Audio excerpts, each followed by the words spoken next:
කාශ්වී වෙජීට් සමග සම්බන්ධ වෙච්ච ඔබ සැමෝ සාදරයෙන් පිළිගන්නවා. අද මම හදන්න යන මෙම වීඩියෝ එක ඉදුණු අඹ, ඒ කියන්නේ බාගෙට ඉදුණු අඹ වලින් සහ හතු වලින් හදාගන්න පුළුවන් රසති බෙදුමක්. මේ බෙදුම හදාගන්න මම මේ වගේ පැසුණු අඹ ගෙඩි දෙකක් මේ වගේ කපලා මේ වගේ ඇටය ඉවත් කරලා මේ වගේ හීනියට කපාගෙන අරගෙන තියෙනවා. මේ තමයි මම ලබාගත් අඹ තීරු ටික. එතකම මම පාවිච්චි කරනවා හතු.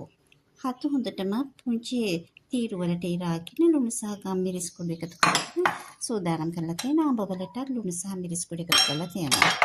මට තව අවශ්‍ය වෙනවා සීනි ස්වල්පයක්. ඒත් එක්කම ලියාගත්ත ලුණු, කරපිංචා සහ සුදු ලුණු. ඒත් එක්කම මම මේකට පාවිච්චි කරනවා තක්කාලි සෝස් ටිකක් සහ සෝයා සෝස්.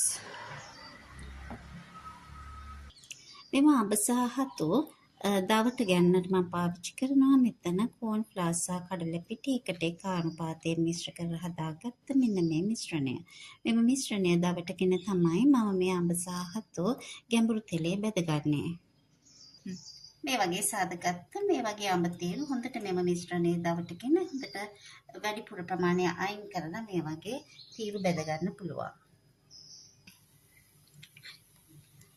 මේ වගේ අඹ තීරු වෙන වෙනම හොඳට මේ පිටි මිශ්‍රණය දවටගෙන එකින් එක තමයි අපි එකට ගැඹුරු තෙලේ බෙදගන්නේ. එතකොට තමයි මේ අඹ මිශ්‍රණය හොඳටම ගැඹුරු තෙලේ බෙදගන්න පුළුවන්.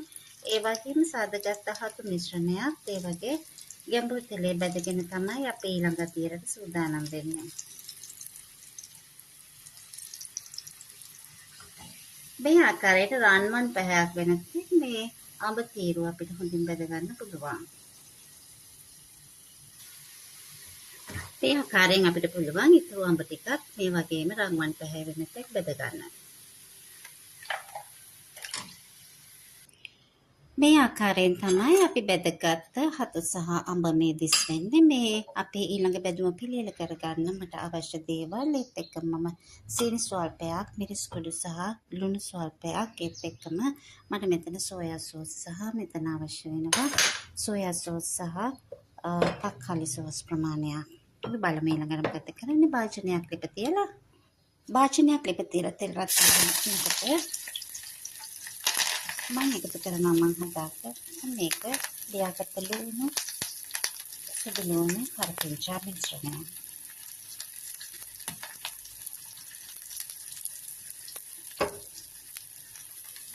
ලුණු ටික මේ ආකාරයෙන් කරගෙන මේක දාන්න පුළුවන්. මිරිස් කුඩු සහ ලුණු ප්‍රමාණය මම රැස් කරගත්තා. ඒත් එක්කම මම රැස් කරගෙන තියෙන සීනි ස්වල්පය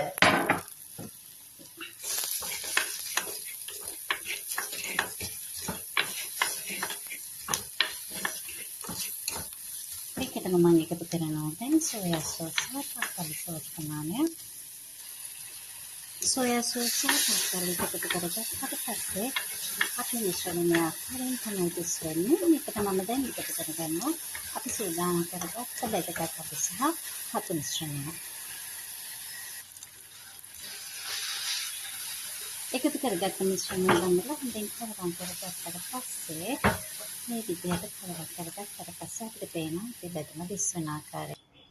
මේ ආකාරයට තමයි අපි හදාගත්ත අඹ සහ හතු මිශ්‍රණය අවසානයේට සරසලා මේසයට සූදානම් කරපු විට දිස් වෙන ආකාරය. කාශ්වී වෙජ් සමග එකතු ඔබ සැමට බොහොමත්ම ස්තුතියි. නැවතත් අපි මෙවැනි වීඩියෝ එකකින් ඉක්මනින් හමු යමු. ඔබට සුබ දවසක්.